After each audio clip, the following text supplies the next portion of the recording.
Hi friends, welcome to நல்லதூர் வீணை channel. இந்த video செவ்வாய்க்கிழமை காலையில் ஒரு 11 மணிக்கு மேலே எடுக்க ஆரம்பித்தேன். இந்த வீடியோவில் என்னோடய simple lunch preparation, monthly cleaning, அப்புறமா கிராசரி ரீஃபில்லிங்லாம் பார்க்க போகிறோம். ஸோ காலையில் பிரேக்ஃபாஸ்ட்டுக்கு ஆப்பம், அப்புறமா கொஞ்சமாக தேங்காய் சட்னி, தேங்காய் பால் தான் எடுத்து வச்சுருந்தேன். எல்லோரும் சாப்பிட்டு முடிச்சாச்சு. வீட்டுக்காரர் வெளியே போயிட்டு இப்போ தான் வந்தாங்க. ஸோ அவங்களுக்காக தான் ஆப்பம் ஊற்றிட்டுருக்கேன். அதுக்கு முன்னாடியே அரிசியை கழுவி இன்னொரு அடுப்பில் உலையுமே வச்சுட்டேன். சாதம் வெந்துட்டுருக்கு. இன்றைக்கி லஞ்சுக்கு சாதம் வடிச்சிட்டு சாம்பார் தான் வைக்க போகிறேன். நம்ம வீட்டில் சும்மாவே சாம்பார் தான், செவ்வாய் வெள்ளினா கண்டிப்பாக சாம்பார் தான். அதனால் ஆப்பம் சுட்டுட்டு நம்ம சாம்பாருக்கு ரெடி பண்ணிடலாம். அவங்க 2 ஆப்பம் போதும் அப்படின்னு சொல்லிட்டாங்க. அதுக்கப்புறமா ஏற்கனவே கொஞ்சம் ஆப்பமாக வெளியே எடுத்து வச்சுருந்தேன். அது கூட இந்த மீதி இருக்கிற மாவையும் ஊற்றி ஃப்ரிட்ஜில் வச்சாச்சு. நாளைக்கு காலையில் பிரேக்ஃபாஸ்ட்டுக்கும் இதையே யூஸ் பண்ணிக்கலாம். என்ன பண்ணணும் அப்படின்னு யோசிக்க வேண்டிய வேலை இல்லை. நிறைய பேர் பார்த்தீங்கன்னா சூப்பராகவே சாம்பார் செய்வீங்க. நான் என்னோடய ஸ்டைலில் எப்படி சாம்பார் செய்வேன் அப்படின்றது தான் இதில் ஷேர் பண்ணியிருக்கேன். வேணும்னா பாருங்கள், இல்லைன்னா ஸ்கிப் பண்ணிவிட்டு வீடியோவை பாருங்கள். ஸோ இப்போ குக்கரில் துவரம்பருப்பு எடுத்திருக்கேன். அதை நல்லா வாஷ் பண்ணிவிட்டு கொஞ்சமாக மஞ்சள் தூள், பெருங்காயத்தூள், ஜீரகம், வெந்தயம், அப்புறமா 2 பல் பூண்டு, பருப்பு மூழ்கிற அளவு தண்ணியை சேர்த்து குக்கரை மூடி அடுப்பில் வச்சு ஒரு 4லேருந்து 5 விசில் விட்டு எடுத்துட வேண்டியதான். பருப்பு சூப்பராக வெந்து வந்துடும். அதுக்கு முன்னாடியே கொஞ்சமாக சுடு தண்ணி வச்சுருந்தேன். பாட்டிக்கும் அம்மாவுக்கும் ஹார்லிக்ஸும் சத்து மாவும் கலக்கிடலாம் அப்படின்னு சொல்லிட்டு அதை கலக்கிட்டு அதே சுடு தண்ணியில் ரசத்துக்குமே போட்டு ஊற வச்சுட்டேன். அப்புறமா ஈவினிங் போல் பாசிப்பயிர் முளைக்கட்டலாம் அப்படின்னு சொல்லிட்டு கொஞ்சமாக பாசிப்பயிர் எடுத்து அதையுமே நல்லா 2 டைம்ஸ் வாஷ் பண்ணிவிட்டு அதுக்கப்புறமா தண்ணி ஊற்றி ஊற வச்சுட்டேன். ஈவினிங் முளைக்கட்டிட்டா காலையில் சூப்பராக முளைச்சி வந்துடும் அப்படின்ட்டு. நான் எப்போயுமே பருப்பு வெந்து முடிக்கக்குள்ளே சாம்பாருக்கு காய்கறி எல்லாம் போட்டு கூட்டி வச்சிடணும் அப்படின்னு நினப்பேன். ஆனால் இன்றைக்கி சீக்கிரமாகவே பருப்பு வெந்துருச்சு. இப்போ காய்கறி எல்லாம் போட்டு கூட்டி வச்சுருக்கேன். காய்கறி கொஞ்சம் எக்ஸ்ட்ராவே தான் சேர்த்துருக்கேன், நைட்டுக்கும் சேர்த்து வைக்கிறதுனால. ஸோ கத்திரிக்காய், முருங்கைக்காய், அப்புறமா கேரட், சவுச்சவுக்காய் ஒன்று இருந்தது, அதில் கொஞ்சமாக கட் பண்ணி போட்டிருக்கேன். அது கூட பச்சை மிளகாய், 3 தக்காளி, அப்புறமா தேவையான அளவு வெங்காயம், இது எல்லாத்தையும் சேர்த்துட்டு காய்கறி கொஞ்சம் எக்ஸ்ட்ரா சேர்த்துருக்கேன் அப்படின்றதுனால 1.5 ஸ்பூன் அளவுக்கு சாம்பார் பொடி சேர்த்துருக்கேன். இது கடையில் வாங்கினது தான். இது கூட காய்க்கு தேவையான அளவு உப்பு சேர்த்துட்டு காய்கறி எல்லாம் நல்லா மூழ்கிற அளவு தண்ணியை சேர்த்து ஒரு தடவை நல்லா மிக்ஸ் பண்ணிவிட்டு அடுப்பில் வச்சு ஸ்டவ் ஆன் பண்ணி வேக விட்டுற வேண்டியதான். ஸோ காய்கறி நல்லா வெந்து வரட்டும். எப்போயோ அடுப்பில் வச்ச சாதம் அது வெந்துடுச்சா வேகலை அப்படின்னு அது பக்கம் எட்டி கூட பார்க்கல. ஸோ குழம்பு கூட்டி அடுப்பில் வச்சுட்டு சாதம் எப்படி இருக்குது அப்படின்னா அதையுமே ஒரு கரண்டியை வச்சு நல்லா மிக்ஸ் பண்ணிவிட்டு வெந்துடுச்சா வேகலையான்னு செக் பண்ணிவிட்டு இன்னும் கொஞ்சம் நேரம் வேகணும். அதனால் அடுப்பை சிம்மில் வச்சுட்டு அது பாட்டு வெந்துட்டுருக்கட்டும் அப்படின்னு சொல்லிட்டு அப்பா வெளியில் போனாங்க. பாப்பாவும் நானும் வரேன் கொஞ்சம் அடம் பிடிச்சிக்கிட்டே இருந்தேன். அதனால் அவங்க பாட்டியை கூட்டிகிட்டு 3 பேருமே வெளியில் போயிட்டாங்க.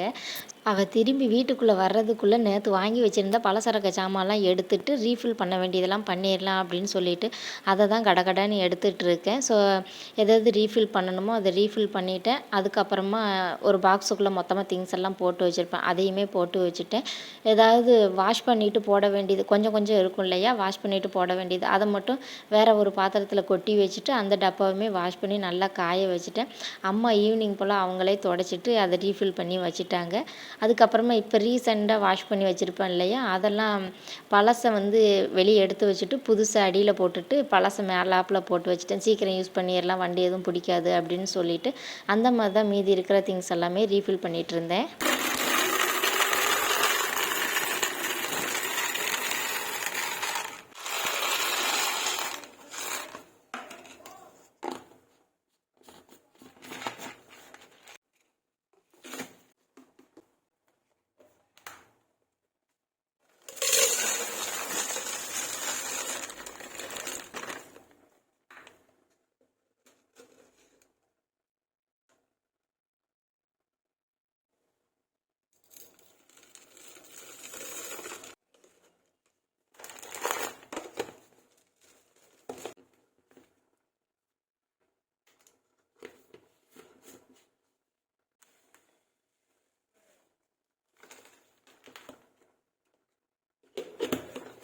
மேக்ஸிமம் எல்லாத்தையுமே எடுத்து ரீஃபில் பண்ணி அரேஞ்ச் பண்ணி வச்சுட்டேன். இப்போ சாம்பார் எப்படி இருக்குன்னு பார்க்கலாம். அதுக்கு முன்னாடி பருப்பு எப்படி வந்திருக்குன்னு பார்த்துடலாம். குக்கரில் ஸ்டீமெல்லாம் போனதுக்கப்புறமா ஓப்பன் பண்ணி லைட்டாக மசிச்சு விட்டுக்கலாம். எனக்கு பருப்பு 1, 2 அங்கங்கே இருந்தால் அது ரொம்ப பிடிக்கும். ஸோ அதனால் நான் லைட்டாக தான் மசிச்சு எடுத்துக்கிறேன். எங்கள் வீட்டில் பார்த்திங்கன்னா சாம்பார் எல்லாருக்கும் நல்லா கெட்டியாக இருக்கணும், ஆனால் எனக்கு தண்ணியாக இருந்தால் தான் பிடிக்கும். எல்லாருக்குமே பிடிச்ச மாதிரி கெட்டியாகவே வச்சிருது. ஸோ இந்த சைடு காயுமே நல்லா வெந்து வந்துடுச்சு. அதில் நம்ம மிக்ஸ் பண்ணி வச்சுருக்கிற பருப்பை சேர்த்து எக்ஸ்ட்ரா கொஞ்சம் தண்ணி சேர்த்து நல்லா மிக்ஸ் பண்ணி விட்டுறலாம். அதே குக்கரில் கொஞ்சம் பருப்பு ஒட்டிகிட்ருக்கும், ரசத்துக்கு எடுத்து வச்சுருக்கேன் இல்லையா, அதை அந்த குக்கரில் மாற்றி அதையுமே நல்லா மிக்ஸ் பண்ணி எடுத்துருவேன். லைட்டாக பருப்பு ரசம் மாதிரி இருக்கும். ஸோ பருப்பு சேர்த்ததுக்கப்புறமா அடுப்பு சிம்லேயே வச்சு லைட்டாக கொதி வந்ததுக்கப்புறமா நிறைய மல்லி இலை போட்டு நல்லா மிக்ஸ் பண்ணி ஸ்டவ் ஆஃப் பண்ணிட்டா சூப்பராக சாம்பார் ரெடி. இதுக்கு சின்னதாக தாளிப்பு மட்டும்தான் கொடுக்கணும். அது மொத்தமாக தாளிப்பு கொடுத்து காய் பொரிக்கும் போது செஞ்சுக்கலாம் அப்படின்னு சொல்லிட்டு வச்சுட்டேன். எங்கள் வீட்டில் மேக்ஸிமம் சாம்பாருக்கு புளி சேர்க்க மாட்டோம். தக்காளியில் உள்ள புளிப்பே எங்களுக்கு போதுமானதாக இருக்கும். லாஸ்ட்டாக டேஸ்ட்டு பார்க்கும்போது புளிப்பு தேவைப்பட்டது அப்படின்னா கொஞ்சமாக லெமன் ஜூஸ் மட்டும் சேர்த்துக்கிறோம். ஃப்ரிட்ஜில் எப்போயுமே லெமன் ஜூஸ் வச்சுருப்பேன் நான். சிங்கில் பாத்திரம்லாம் கடந்தது, அதை விளக்கி எடுத்துடலாம் அப்படின்னு சொல்லிட்டு அதை தான் விளக்கிட்டு இருக்கேன். பாத்திரம் விளக்கிட்டு இருக்கும்போதே பாப்பா தாத்தாலாம் வெளியே போயிருந்தாங்களே, எல்லோரும் வந்துட்டாங்க. வந்து கொஞ்சம் நேரம் சேட்டையாக செஞ்சிட்டு இருந்தா. அவங்க தாத்தாவும் பாட்டியும் சூப்பர் மார்க்கெட்டில் அவள் என்னென்ன செஞ்சா அப்படின்னு கொஞ்சம் நேரம் சொல்லிகிட்டு இருந்தாங்க. மேடம் பிரியாணி வேறு கேட்டிருந்துருப்பாங்க போல். அவங்க தாத்தா பிரியாணி வாங்கணும்னு வேறு சொல்லிகிட்டு இருந்தாங்க. அதுக்கப்புறமா அவங்க அப்பா எப்போ சாப்பிட்ணுன்னு சொல்லி அப்போ சொல்லு, நம்ம பிரியாணி வாங்கிட்டு வந்திருந்தேன் அப்படின்னு சொன்னாங்க. நான் வேண்டான்னு தான் சொன்னேன், ஆனால் பாப்பா கேட்டுட்டா அப்படின்னு சொல்லி அவங்க வாங்கிட்டு வரணும் ஒத்த காலில் இருந்தாங்க. சரி நம்மளும் பிரியாணி சாப்பிட்டுக்கலாம் அப்படின்னு நினச்சிட்டு வாங்கிட்டு வாங்க அப்படின்னு சொல்லிட்டேன். வேலை பார்க்கவே பிடிக்காமல் இருக்கிறவங்க, கிச்சனுக்குள்ளே போகவே இஷ்டம் இல்லாத இருக்கிறவங்க இந்த வீடியோவை பார்த்தா கொஞ்சமாவது மோட்டிவேஷனாக இருக்கும், உங்களுக்கு வேலை செய்ய தோணும் அப்படின்னு சொல்லிட்டு தான் இந்த வீடியோ நான் அப்லோட் பண்ணியிருக்கேன். இதை பார்த்ததுக்கப்புறமா உங்களுக்கு உங்கள் மைண்ட் செட் எந்த மாதிரி இருந்தது அப்படின்றத மறக்காமல் எனக்கு கமெண்ட் பண்ணுங்கள். மாதுளம்பழம் பார்த்தீங்கன்னா ஃப்ரிட்ஜுக்குள்ளே அப்படியே கிடந்தது. அப்போ வீட்டுக்காரர் சும்மா தான் இருந்தாங்க, இது உரிச்சு கொடுங்க அப்படின்ட்டு அதை அவங்ககிட்ட கொடுத்தாச்சு. ஏன்னா அவங்களும் கொஞ்சம் சாப்பிட்டுக்குருவாங்க, நம்மளும் கொஞ்சம் சாப்பிட்டுக்குருவோம் அப்படின்னு சொல்லிட்டு அவங்க உரிச்சிட்டு இருந்தாங்க. நானும் கொஞ்சம் சாப்பிட்டு கிச்சனுக்கு வந்தேன். அப்பா கொஞ்சம் காஃபி கேட்டாங்க, அதனால் அவங்களுக்கு கொஞ்சம் காஃபி போட்டு கொடுத்துட்டு சாம்பாரை தாளித்து விட்டுட்டு அதே கடாயில் ரசத்தையுமே தாளிச்சிட்டேன். இப்போ பொரியலுக்காக முட்டைக்கோஸ் குட்டி குட்டியாக கட் பண்ணி வச்சுருந்தேன். அதை வச்சு தான் இப்போ முட்டைக்கோஸ் பொரியல் பண்ண போகிறேன். அதே கடாயில் எண்ணெய் சேர்த்துட்டு கடுகு சேர்த்து பொரிஞ்சதுக்கப்புறமா வெங்காயம், பச்சை மிளகாய், கருவேப்பிலை, கொஞ்சமாக ஜீரகம் சேர்த்து நல்லா வதக்கிட்டு கட் பண்ணி வச்சுருக்கிற முட்டைக்கோஸ் அதையுமே சேர்த்து நல்லா மிக்ஸ் பண்ணி விட்டுற வேண்டியதான். ஸோ காய் பாதியெல்லாம் வெந்து வந்ததுக்கப்புறமா அதில் கொஞ்சமாக உப்பு சேர்த்து நல்லா மிக்ஸ் பண்ணிவிட்டு மூடியை போட்டு மூடி அடுப்பை சிம்மில் வச்சுட்டு போயிட்டேன். மேலே வைக்க வேண்டிய திங்ஸ் எல்லாம் எடுத்துகிட்டு போய் மேலே வச்சுட்டேன். ஸோ தண்ணி கேன் காலியாக இருந்தது, இதை கழுவி வச்சிடலாம் அப்படின்னு சொல்லிட்டு அதையுமே கீழே எடுத்துகிட்டு வந்துட்டேன். இப்போ ரீசெண்டாக கொத்த வேலை நடந்தது அப்படின்றதுனால அங்கங்கே தூசியாக இருந்தது, அதனால் வாஷ் பண்ணியே வச்சிடலாம். ஏன்னா இப்போ தான் ரீசெண்டாக வாஷ் பண்ணிடலாம் அப்படின்ட்டு அதையுமே கழுவி கவுத்திட்டேன். காயுமே நல்லா வெந்து வந்துருச்சு. அது ஒரு தடவை நல்லா மிக்ஸ் பண்ணிவிட்டு ஸ்டவ் ஆஃப் பண்ணிவிட்டு மூடி வச்சுட்டேன். மணி பார்த்திங்கன்னா 1:15 கிட்ட தான் ஆனது. பாப்பா வெளியில் விளையாடிட்டு இருந்தா. ஸோ கொஞ்சம் பெட்ஷீட்டெல்லாம் எடுத்து வாஷ் பண்ணிடலாம், மாதம் பிறந்துருச்சு அப்படின்னு சொல்லிட்டு எல்லா பெட்ஷீட்டையுமே எடுத்து வாஷிங் மிஷினில் போட்டு லிக்விட் ஊற்றி ஊற வச்சுட்டு தான் வந்திருந்தேன். அப்புறமா அவங்க அப்பா பிரியாணி வாங்கிட்டு வந்திருந்தாங்க, பாப்பாவுக்கு ஊட்டி விட்டுடலாம் அப்படின்னு சொல்லிட்டு அவளுக்கு கொஞ்சமாக எடுத்து ஊட்டி விட்டேன். மேக்ஸிமம் அவள் சாப்பிட்றது கிடையாது, கொஞ்சமாக சிக்கன் அப்புறமா அந்த முட்டையை மட்டும்தான் சாப்பிடுவான், மீதியெல்லாம் நான் தான் சாப்பிட்ணும். என்ன தான் டயட் பண்ணலாம் அப்படின்னு நினச்சாலும் ஃப்ரைட் ரைஸையும் பிரியாணியும் பார்த்தா டயட் எங்கே தான் போகுன்னே தெரியலை.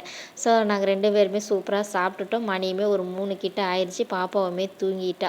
அதுக்கப்புறமா மிஷினை ஆன் பண்ணி விட்டுட்டு ஜன்னல் கதவெல்லாம் தொடச்சிடலாம் அப்படின்னு சொல்லிட்டு கொஞ்சமாக தண்ணியில் லிக்யூடு ஊற்றிட்டு பழைய துணி, நான் எப்போயுமே பழைய துணி வச்சு தான் துடைப்பேன், அதை வச்சு ஜன்னலெல்லாம் நல்லா தொடச்சி விட்டுட்டேன். உள்ளே ஏசி போட்டிருந்தேன் அப்படின்றதுனால ஜன்னலை திறந்துலாம் நான் துடைக்கல, சும்மா சிம்பிளாக தொடச்சிக்கிட்டேன். ஏன்னா இப்போ ஒரு வாரத்துக்கு முன்னாடி தான் எல்லாமே துடைச்சேன். ஏன்னா கொத்த வேலை நடந்து ஒரே தூசியாகிருச்சு அப்படின்றதுனால மாப்புமே 4 நாளைக்கு முன்னாடி தான் போட்டேன் 2 டைம்ஸ். அதனால் கொஞ்சம் சிம்பிளாகவே க்ளீன் பண்ணிக்கலாம் அப்படின்னு சொல்லிட்டு ஜன்னலெல்லாம் தொடச்சிட்டு அந்த கபோர்டையுமே தொடச்சி விட்டுட்டேன். அதுக்கப்புறமா கதவுல தான் நிறைய தூசி சேர்ந்துக்கிட்டே இருக்கிற மாதிரி தோணுச்சு. அதனால் டோரையுமே நல்லா ஒரு ஈரத்துணியை வச்சு க்ளீன் பண்ணிவிட்டு சுவிட்ச் போர்டு அதையுமே ஈரத்துணியை வச்சு லைட்டாக துடைச்சி எடுத்துக்கிட்டேன். சுவிட்ச் போர்டு பக்கத்துலலாம் துடைக்கும் போது நீங்கள் துடைச்சிங்க அப்படின்னா கொஞ்சம் பார்த்து கவனமாகவே துடைங்க. ஈரத்துணியை வச்சு துடைச்சிங்க அப்படின்னா, நான் மேக்ஸிமம் வைப்ஸ் வச்சு துடைப்பேன். ஆனால் அந்த வைப்ஸ் வாங்கி ரொம்ப நாள் ஆனதுனால அதில் ஈரப்பதமே இல்லை, அது பாட்டுக்கு ஓரமாக இருக்குது, அது என்ன பண்ணணும்னு தெரியலை. சரி இருக்கட்டும் அப்படின்ட்டு நான் ஈரத்துணியை வச்சு எல்லாத்தையுமே துடைச்சிட்டேன். அதுக்கப்புறமா ஏசியை ஆஃப் பண்ணிவிட்டு ஃபேன் போட்டு விட்டுட்டு வீட்டை லைட்டாக பெருக்கி விட்டுட்டேன். அப்போ தான் மாப் போடுறதுக்கு ஈஸியாக இருக்கும் அப்படின்னு சொல்லிட்டு உள்ள ரூமெல்லாம் நல்லா பெருக்கி விட்டுட்டு வெளியுமே நல்லா பெருக்கி விட்டுக்கிட்டேன். அதே மாதிரி வெளியுமே ஜன்னல் கதவு எல்லாத்தையுமே நல்லா துடைச்சி எடுத்துக்கிட்டேன். வேலை வந்து பார்த்திங்கன்னா வெளியில் இருக்கிற ரூமில் தான் நடந்தது. ஆனால் தூசி என்னமோ எங்கள் ரூமில் தான் அதிகமாக இருந்தாப்புல இருந்தது. ஸோ பெருக்கி தள்ளியாச்சு. இப்போ மாப் பண்ணிடலாம் அப்படின்னு சொல்லிட்டு பயந்தே தான் மாப் பண்ணிகிட்டு இருந்தேன். மேடம் பாதியிலேயே எந்திரிச்சிருவாளோ என்னமோ அப்படின்ட்டு.